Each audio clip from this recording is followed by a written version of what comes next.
Welcome to dark night love tower. Today's topic who is coming in your life. Let's see, देखते हैं आपकी life में कौन आ रहा है। ठीक है, सो कलेक्टिव है, जर्नल है, टाइमलेस है। Who is coming in your life? Okay,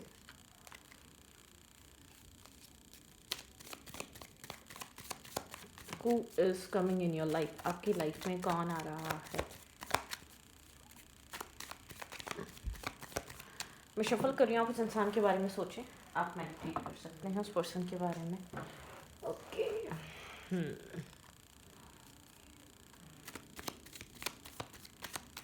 who is coming in your life? इस इंसान के बारे नहीं, मेरी वर्ड के लाइफ में कौन आ रहा है? आप मेडिटेट करें, रिलैक्स करें, किसी के बारे में भी ना सोचें, बस रिलैक्स करें, मेडिटेट करें आप। ठीक है, लेट्स सी किसकी एंट्री हो सकती है आपकी ज़िंदगी में। Who is coming in your life?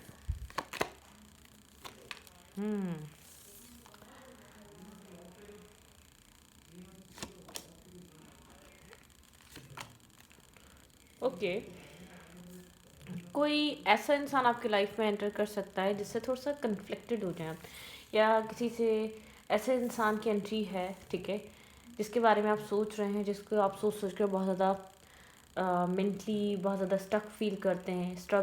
बहुत स्टकनेस आ जाती है आपके माइंड में। इस इंसान के आने से कोई ना कोई उथल पुथल ज़रूर हो सकती है। कोई ना कोई सडनली जैसे इस इंसान का आपकी लाइफ में आना कुछ आपको ट्रिगर कर सकता है। ठीक है, कोई ऐसा पर्सन वर्गोटॉर्स हो सकता है, वैसे सेग्रीडियस भी हो सकता है। ठीक है,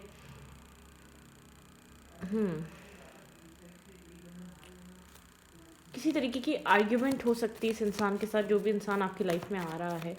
ठीक है, कोई ना कोई आर्ग्यूमेंट लेकर आ रहा है, कोई ना कोई इशू है आपके पास से हो सकता है, लेकिन आर्ग्यूमेंट होगी, बातचीत होगी, फिर एक पीस क्रिएट हो सकता है। ये इंसान काफ़ी ज़्यादा बहुत गुड लुकिंग पर्सनालिटी है, मेल है या फीमेल है, बहुत ज़्यादा good looking, loving, caring type personality है। ठीक है, बहुत ज़्यादा एक अच्छी पर्सनालिटी है।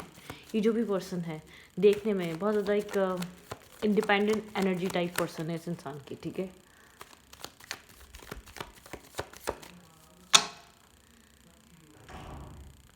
ये आपके किसी पास्ट से भी आ सकता है। ठीक है, ये आपके किसी पास्ट सिचुएशन से भी आ सकता है।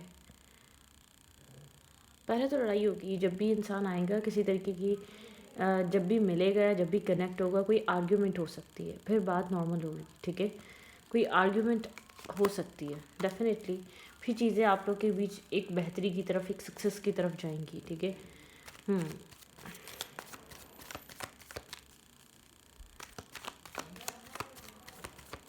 Is coming in your life, two of cups की तरफ जाएंगी, एक अच्छे कनेक्शन की तरफ जाएंगी। ठीक है, ये जो भी इंसान आ रहा है, इस इंसान के साथ एक two of cups balance connection की तरफ भी जा सकते हैं आप, स्टेबिलिटी की तरफ भी जा सकते हैं, एक म्यूचुअल कनेक्शन, एक म्यूचुअल अंडरस्टैंडिंग की तरफ भी जा सकते हैं।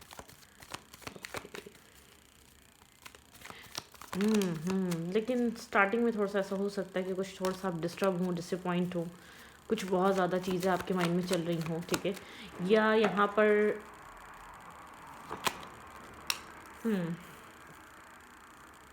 सेवन ऑफ पेंस की एनर्जी है।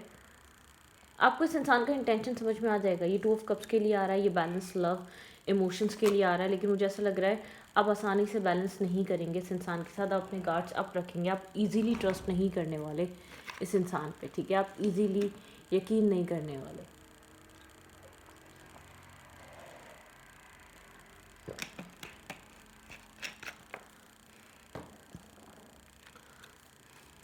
आप इजीली यकीन नहीं करेंगे इस पर्सन के ऊपर, ये जो भी पर्सन आपकी तरफ आ रहा है।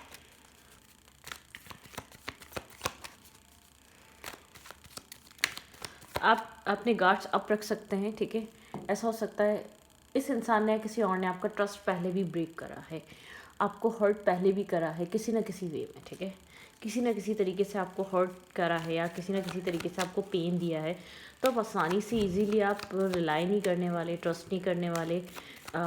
इस सिचुएशन में बैलेंस थोड़ा सा रफ एंड टफ रहेगा। ठीक है, ये किसी न्यू पर्सन या किसी क्रश या किसी ऐसे इंसान की एंट्री भी हो सकती है जो स्टार्टिंग में तो आपको ऐसा फील हो कि आपको डर होगा एक हार्ट ब्रेक होने का। ठीक है, आप अपने पुराने वूंड से हील नहीं हुए हैं। ठीक है, आपको डर रहेगा। इस इंसान के साथ ऐसा हो सकता है स्टार्टिंग में आपकी ना बने, आपकी कोई एक बहुत ज़्यादा एक आर्ग्यूमेंटिव मूड पे आप लोग की बातचीत हो, ठीक है, या आपका कोई एक्स भी है तो आपको डर यही है, आपको यहाँ पर हर्ट होने का डर है। आपको लगता है लोग पैशन के थ्रू आते हैं, मतलब कि पैशन होता है या अट्रैक्शन होता है या फिजिकल अटैचमेंट होती है, लोग इन सब चीज़ों पे ज़्यादा डिपेंड हैं। आपको ऐसा फील होता है लोग एक प्रैक्टिकल डिसीजन मेकिंग कर रहे होते हैं, बहुत ज़्यादा अट्रैक्शन बेस्ड। डेफिनेटली आपके बैक ऑफ द माइंड, आपके माइंड में यही है, एक पैशनेटिव कनेक्शन या रोमांटिक कनेक्शन या फ्रेंड्स विद बेनिफिट के वजह से इंसान आपकी लाइफ में आ रहा है, फिर ये चला जाएगा। आपको कोई या तो पास्ट एक्सपीरियंसेस बहुत ज़्यादा बैड रहा है, या तो ये इस इंसान के साथ ही आपका पास्ट एक्सपीरियंस रहा है। आप जैसे ही ओपन अप होते हैं, आप जैसे ही अलाउ करते हैं, आप जैसी चीज़ें नॉर्मल करते हैं, इंसान कोल्ड हो जाता है, ठीक है। तो आप यहाँ पर एक अपनी बाउंड्री वॉल बना के रखने वाले हैं, एक बाउंड्री, एक लिमिट्स क्रिएट करने वाले हैं। आप इस इंसान को ईजिली नहीं आने देंगे। मुझे ऐसा लग रहा है 1 से 2 लोगों के बारे में आप सोच रहे हैं। एक इंसान आ रहा है और एक इंसान जिससे आप धोखा खाए हुए हैं, ठीक है।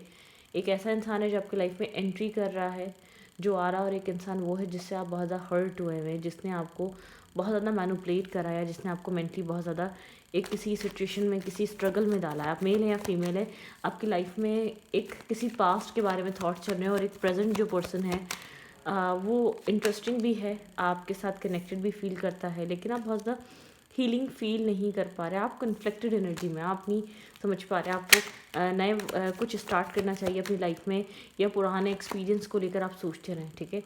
लेकिन बस आपको इतना पता है, आप जो भी कनेक्शन हो वो ऐसा कनेक्शन हो जिसके साथ आप टीम वर्क कर सकें, ठीक है। एक बैलेंस कनेक्शन हो, वो आपको इक्वल लव दे, वो आपको रिस्पेक्ट दे, वो आपके साथ एक बहुत एक बैलेंस सा कनेक्शन बनाए, हीलिंग लेकर आए, ठीक है। बहुत ज़्यादा सोच रहे हैं आप चीज़ों के बारे में, बहुत थिंकिंग, बहुत एक्शन लेने से पहले सोचना, थिंकिंग करना। आप सोच समझ कर आप किसी कनेक्शन में जाएंगे, बिना सोचे समझे बिल्कुल भी नहीं जाएंगे। जब तक क्लैरिटी नहीं आएगी उस वक्त तक नहीं जाएंगे आप, ठीक है। जब तक आपको क्लैरिटी नहीं मिलेगी, जब तक आपको क्लियरली आप इंटरनली मेंटली डिसाइड नहीं करेंगे, तब तक आप कोई एक्शन लेने नहीं वाले। जितना भी बैलेंस लेकर आ जाए, जितना भी लव लेकर आ जाए, जब तक यहाँ पे आपका पुराना जो आपने लेसन लर्न किया है, अब उसकी वजह से बहुत ज़्यादा एक साइलेंट हो चुके हैं आप, बहुत ज़्यादा स्पिरिचुअल सोल बन चुके हैं आप, बहुत ज़्यादा स्लो हो चुके हैं पुराने कार्मिक एक्सपीरियंस की वजह से, या पुराने टॉक्सिक एक्सपीरियंस की वजह से आपने खुद को बहुत ज़्यादा स्लो कर लिया है। अब जितने भी बहुत लोग जो स्पीड से आ रहे होते हैं, आप उनकी वजह समझ जाते हैं। ये नहीं कि आप बुरे इंसान हैं, लेकिन आपने बहुत rough and tough lesson learn कर लिया है। अब उसका नतीजा सामने वाले को सहना पड़ेगा, ठीक है। जो भी इंसान आपकी लाइफ में आएगा, जब तक वो अपने आप को प्रूफ नहीं करेगा, या जब तक आपको आपको यकीन नहीं हो जाएगा कि वो आपके साथ लॉयल है, तब तक आप इन्वॉल्व नहीं होने वाले उस सिचुएशन में, उस कनेक्शन में अपने आप को नहीं डालने वाले। आप डिनाई करेंगे, ठीक है। आप एक्सेप्टेंस से भागेंगे, आप डिनाई करने वाले हैं, आप बहुत ज़्यादा ट्रस्ट नहीं करने वाले कि हाँ ठीक है, ओके ठीक है, अलाउ करते हैं। आप ऐसे वाली एनर्जी में नहीं आने वाले ईजीली। आप अपना वक्त लेंगे या लेंगी, ठीक है। आप अपने वक्त के साथ, अपने Aahista Aahista, slowly but surely, gradually आप चलना चाहेंगे। आप कोई जल्दबाजी में नहीं है, आपको किसी भी तरीके की जल्दबाजी नहीं है, आप किसी भी तरीके से जंप इन नहीं करना चाह रहे, ठीक है। आप अपना टाइम लेंगे। आपका पास बहुत ज़्यादा नेगेटिव रहा है या हार्ट ब्रेक रहा है, वहाँ पर आपने बहुत ज़्यादा अपने आप को ओपन अप करा, आपने बहुत ज़्यादा अपने आप को इन्वॉल्व करा, आपको एट दी एंड जो चीज़ फील करी, आप मेल भी हो सकते हैं और फीमेल भी हो सकते हैं, आपने जो एट दी एंड जो फील करा है, जो फेस करा है, वो आप ही जानते हैं, ठीक है। वो ट्रॉमा, वो डर, वो फियर, वो स्टकनेस, वो एक बैक स्टेपिंग, वो चीटिंग, वो सब आपके अंदर है। आपको मुकम्मल तौर पे आप अपने आप को इन्वॉल्व नहीं, मतलब क्या होता है ना, कुछ लोग होते हैं मेच्योर होते हैं, कहीं से हील होने के लिए कहीं पे जंप कर जाते हैं, नहीं। आप एक rough and tough lesson learn कर आए। लाइफ रफ रही है, लाइफ ने बहुत ज़्यादा आपको ज़िंदगी ने भी, सिर्फ रिलेशनशिप ने नहीं, आपको बहुत सी चीज़ों से गुजारा है, ठीक है। बहुत से इश्यूज से, बहुत से प्रॉब्लम से गुजारा है, ओके। तो आपकी लाइफ में कोई पास्ट एक्सपीरियंस भी है, आपकी लाइफ में न्यू आने वाला पर्सन को आप उस हिसाब से जज कर रहे हैं। नो डाउट वो लविंग होगा, वो केयरिंग होगा, वो चाहता होगा या चाहती होगी आपको, लेकिन आप उसके इंटेंशन पे बहुत ज़्यादा फास्ट आप कोई भी रिएक्ट या फास्ट एक्शन नहीं लेना चाहते। अपना टाइम देना चाहते हैं, उस हिसाब से चलना चाहते हैं, या चलना चाहती हैं, मतलब कि आप वक्त देकर मूव करेंगे। आपने डिसाइड कर लिया, let's see who is coming in your life.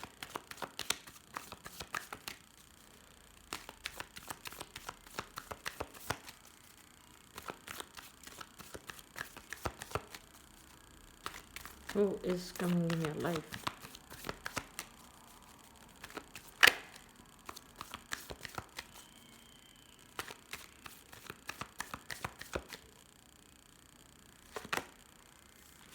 Hmm.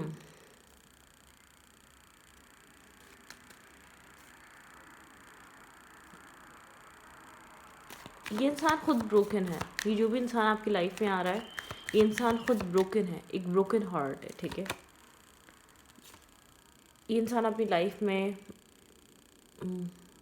Financial material changes, यहाँ पे आपकी एनर्जी भी, आप भी बहुत ज़्यादा यहाँ पर हर्ट हैं, फाइनेंशियल मटेरियल चेंजेस से गुजर रहे हैं, ऑब्स्टिकल और चैलेंजेस देखे हैं आपने, शेडो साइड है आपके अंदर। यहाँ पर आपकी एनर्जी भी कुछ इस टाइप की है, भाई आप लोग बहुत ज़्यादा, एक आप भी हर्ट हुए हुए हैं, सामने वाला भी हर्ट हुआ हुआ है, ठीक है। लेकिन यहाँ पे थर्ड आई चक्र, भाई यहाँ पे एक अवेकनिंग है, ठीक है। एक डिवाइन अवेकनिंग है इस कनेक्शन में। आप दोनों एक साथ मिलेंगे तो, लेकिन एक अवेकनिंग आएगी आप दोनों में, क्योंकि आप दोनों कहीं ना कहीं आप दो, हाँ, पॉजिटिव मूवमेंट एंड फॉरवर्ड। जब आप दोनों एक साथ आएंगे आपके सेल्फ में, इस इंसान की लाइफ में एक अवेकनिंग आएगी, एक बैलेंस आएगा टाइम टू टाइम, ठीक है। आप जिस भी पर्सन से मिल रहे हैं, इस इंसान का पास्ट और आपका पास्ट बहुत अलग नहीं है, लेकिन ऐसा हो सकता है एक इंसान अपने पास्ट का रिफ्लेक्शन बहुत ज़्यादा करे और एक इंसान अपने पास्ट को इग्नोर करके प्रेजेंट को जज ना करे। मुझे ऐसा लग रहा है ये या तो वाइस वर्सा रीडिंग चल सकती है, ठीक है। या तो कोई ऐसा पर्सन आ रहा है जो बेलॉस होगा, जो इमोशनली बहुत ज़्यादा अपने अपने गम को, अपनी तकलीफ़ को बार बार याद नहीं करेगा, और आप बहुत ज़्यादा याद कर कर अपनी ज़िंदगी में बहुत ऑब्स्टिकल और चैलेंजेस से गुजरने वाले हैं। अपने पास्ट हार्ट ब्रेक को साथ रखते हुए आप करंट सिचुएशन को बहुत ज़्यादा डिस्टर्ब करने वाले हैं, करंट पार्टनर को आप बहुत ज़्यादा डिसअपॉइंट करने वाले हैं अपने पास्ट के ट्रिगर की वजह से। एक पास्ट ट्रिगर है आपके पास, ठीक है। वो चीज़ आपको बहुत ज़्यादा पेन, डिस्टर्ब, एक वीकनेस, वनरेबल होने से रोकेगी। माइंड कहेगा रुक जाओ, ईगो कहेगा रुक जाओ, तुम पहले भी हर्ट हो चुके हो या हो चुकी हो, ठीक है। कुछ इस टाइप का सिनारियो आपको देखने को मिल सकता है। बहुत एक एक बहुत रफ टफ एंड एक हर्टिंग फेज से गुजरे हैं, ठीक है। वो इंसान भी गुजरा है जो आपकी लाइफ में आ रहा है, लेकिन ये इंसान शायद आपसे ज़्यादा एक पावरफुल पर्सन है। ये इस इंसान के पास अभी भी बहुत कुछ है देने के लिए, और आपके पास कुछ भी नहीं है। आपके पास सिर्फ जजमेंटल, बहुत ज़्यादा नेगेटिव सोचने के अलावा कुछ बचा नहीं है अपने पास्ट एक्सपीरियंस की वजह से, ठीक है। ये जो भी पर्सन आ रहा है बहुत ज़्यादा अच्छा इंसान है, शायद आपको ज़्यादा लगे आर्ग्यूमेंट करने वाला या हर चीज़ के ऊपर क्वेश्चन मार्क डालने वाला। आपको लग सकता है, आपको फील हो कि नहीं ये कंपैटिबल नहीं है, स्टार्टिंग में आपको ये फील हो, फिर आप एक ईगो पे ले लें, आप डिसरिस्पेक्ट भी कर सकते हैं, ठीक है। क्योंकि ये प्यार लेकर आ रहा है, ये प्यार लेकर आ रही है, ये कोशिश करेगी आपकी लाइफ में जगह बनाने की। आपके माइंड में दो पर्सन हैं, एक प्रेजेंट जिसके साथ आप डील करेंगे, और एक पास्ट जो आपके साथ करके जा चुका है। अब उसको बहुत ज़्यादा कंपेयर करेंगे अपने प्रेजेंट वाले इंसान से, ठीक है। ये आपकी गलती होगी, किसी भी इंसान की गलती होती है। जज नहीं करना चाहिए किसी को भी, लाइफ में आने वाले को भी। एक ये तो एक नॉर्मली एक पेरेंटियल हमारी अपब्रिंगिंग में होता है, पेरेंट्स मना करते हैं। हम किसी बैगर को जज नहीं कर सकते, हम किसी उसको कोई किसी नहीं जज नहीं करना चाहिए। कोई आपके पास पैसे मांगने आ रहा है या कोई आपके पास प्यार मांगने आ रहा है, आप उसको जज नहीं करोगे कि वो कहाँ से आ रहे हो, किसी का दिल तोड़ कर आ रहे हो या दुखवा कर आ रहे हो, क्या कर कर आ रहे हो। ये क्वेश्चन नहीं होना चाहिए। तुम्हारे पास पैसे भूखे थे या पैसे थे नहीं, या तुम मज़े में मांग रहे हो, इस तरीके के क्वेश्चंस देने वाला इंसान नहीं करता एटलीस्ट। हाँ, ना देने वाली बात अलग है, आप सो क्वेश्चन मार्क लगा दो कि नहीं तुम्हें क्यों चाहिए, क्या करना है, तुम्हें हम प्यार क्यों दें, मतलब कि तुम कहीं और से इस्तेमाल होकर आ रहे हो। कुछ लोग के की चीज़ें ऐसी होती हैं, ऐसे नहीं करना चाहिए, ठीक है। हमारा काम नहीं है जज करना। अगर हम जज होने पे आएंगे तो डिवाइन हमारे साथ क्या करेंगे, हमारा रब हमारे साथ क्या करेगा, क्या वो कभी हमें माफ़ कर पाएगा। कुछ लोग होते हैं पास्ट को जज करेंगे, पास्ट में क्या था आपके, ठीक है, और आपने क्या किया है, हमसे पहले आप कहाँ थे। ये सब फजूल होता है। वो इंसान के लिए आप उस वक्त तक इम्पॉर्टेंट होते हो, ये बात जानने, जब तक आप उसके दिल में हो। फिर अगर आप उसके दिल से उतर गए, ठीक है, किसी प्यार करने वाले ने अगर आपको छोड़ दिया, तो आप कौन और वो कौन, ठीक है। ख़त्म। दुनिया में रिश्ते सिर्फ एहसास और प्यार के हैं, ठीक है। खून से भी ज़्यादा एहसास और प्यार के हैं। भूल जाते हैं खून वाले भी, अगर एहसास और प्यार ख़त्म हो जाए। एक होता है ना डीएनए वाले जो बहन भाई होते हैं, और रिश्ते होते हैं, फैमिलीज़ चल रही होती हैं, ख़ानदानी लोग होते हैं, अगर एहसास ना हो, प्यार ना हो, भूल जाते हैं। वो खून क्या कोई हर वक्त बहता हुआ देखता है कि वो हमारा एक भाई है, बहन है। क्यों भाई और बहन के रिश्ते इतने ख़राब होने लगे? क्योंकि एहसास कम हो गया है। एहसास इम्पॉर्टेंट है, ठीक है, इन सब चीज़ों से भी, डीएनए से भी ज़्यादा इम्पॉर्टेंट है एहसास। तो यहाँ पर जज नहीं करना चाहिए। लाइफ में सबसे बड़ा लेसन ये लें, अगर आप बहुत ज़्यादा जज करेंगे तो आपको ऊपर वाला रब भी माफ़ नहीं करेगा, बहुत जज करेगा वो आपको। आप जैसे लोगों को ट्रीट करेंगे वैसे ही लोग वो आपका रब आपको ट्रीट करेगा, ठीक है। आप बहुत पोलाइट, बहुत फॉरगिविंग वे में रहा करें, ठीक है। किसी ने गलत किया, ठीक है, ओके, सही है। मुख्तसर कर लें उस इंसान को अपनी ज़िंदगी में, ताल्लुकात को कम कर लें, ठीक है। ज़रूरी नहीं है। Okay. क्यों आ रहा है ये इंसान आपकी लाइफ में, न्यू पर्सन आपकी लाइफ में लव लेकर आ रहा है? यहाँ पे टू ऑफ कप्स की तो एनर्जी है, स्टेबिलिटी लेकर आ रहा है, आपकी फाइनेंशियल स्टेबिलिटी आएगी, आपकी लाइफ में स्टेबिलिटी आएगी, इमोशनली आएगी, कुछ चेंज हो रहा है आपकी ज़िंदगी में, ठीक है। इस इंसान की एंट्री डेस्टाइन है आपकी लाइफ में, ठीक है। ये इंसान आपकी लाइफ में जस्टिस लेकर आएगा, ठीक है, जस्टिस, ठीक है, इक्वलिटी, बैलेंस। बैलेंस कितना ज़रूरी है, डेफिनेटली। लव लेकर आ रहा है, स्टेबिलिटी लेकर आ रहा है, इमोशंस लेकर आ रहा है, ठीक है। ब्लैक एंड वाइट में आपको फ़र्क समझ में आएगा। होप लेकर आ रहा है ये पर्सन या आ रही है आपकी ज़िंदगी में, ठीक है। आप लाइफ में होपफुल होंगे, ठीक है। एक बैलेंस क्रिएट करेंगे अपनी पर्सनल और प्रोफेशनल लाइफ में, ठीक है। एक प्रैक्टिकल इंसान से आपको बहुत ज़्यादा एक लविंग, इमोशनल इंसान बनाएगा, स्टेबल इंसान बनाएगा, डेफिनेटली। इस इंसान की एंट्री आपको ज़िंदगी का दूसरा रुख दिखाने वाली है, ठीक है। आपको लग सकता है, ठीक है, यहाँ पर ये इंसान थोड़ा थोड़ा सा कन्फ्लिक्टेड है, या आपको उलझा देता है, या इस इंसान के साथ पता नहीं आपकी कैसे बनेगी, थोड़ा सा आपको डिफ़िकल्ट लग सकता है, लेकिन एक अच्छा इंसान है। मैनिफेस्टेशन है ये इंसान आपकी, ठीक है। अगर आप कहेंगे ये कौन है, तो ये मैनिफेस्टेशन है। आपने इसको कभी अपनी लाइफ में मैनिफेस्ट किया जब आप बहुत ज़्यादा हर्ट थे, जब आप बहुत ज़्यादा डिसअपॉइंट थे अपनी ज़िंदगी से, बहुत स्ट्रेस और ओवर थिंकिंग से गुजर रहे थे, और आपने इस इंसान का बेसब्री से इंतज़ार भी करा है, लेकिन जब ये आपके सामने आएगा तो आप बहुत ट्रिगर होने वाले हैं, ठीक है। और आपने होप भी रखी है कि एक ना एक दिन आपको वो इंसान मिलेगा जो आपको आपकी तरह चाहेगा, आपकी तरह पसंद करेगा, ठीक है। क्योंकि आपने अपनी ज़िंदगी में कोई ना कोई रिजेक्शन फेस करी है, बैक स्टेपिंग या चीटिंग फेस करी है, कोई ना कोई मेस फेस करा, उसके बाद आपने इस इंसान को मैनिफेस्ट करा है अपने लिए। एक न्यू स्टार्ट, एक न्यू बिगिनिंग, किसी टॉक्सिक रिलेशनशिप से निकलने के बाद, कोई एक लाइफ चेंजिंग, डेफिनेटली किसी रिलेशनशिप से फ्री होने के बाद, ठीक है। तो इस वीडियो को रखती हूँ, रिंग अच्छी लगी तो प्लीज़ सब्सक्राइब। Thank you.